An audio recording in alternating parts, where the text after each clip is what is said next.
नमस्कार. तर आज आपण काहीतरी युनिक आणि काहीतरी वेगळं असं बघणार आहोत. रोजच्यापेक्षा काहीतरी नवीन. तर त्यासाठी मी इथं बघू शकता 12x12चा कपडा कट करून घेतलेला आहे. तुम्ही 10x10चा घेतला तरी चालेल. 4 कपडे आहेत, 2 अस्तरचे आणि 2 मेन फॅब्रिक असे मी 4 कपडे घेतलेले आहेत.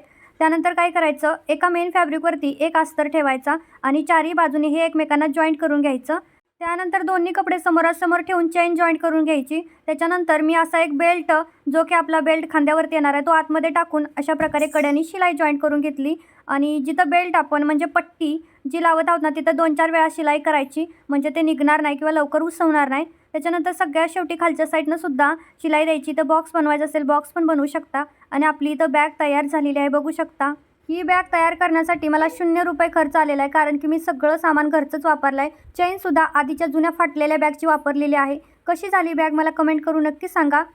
आवडल्यास लाईक करा. चलो बाय बाय.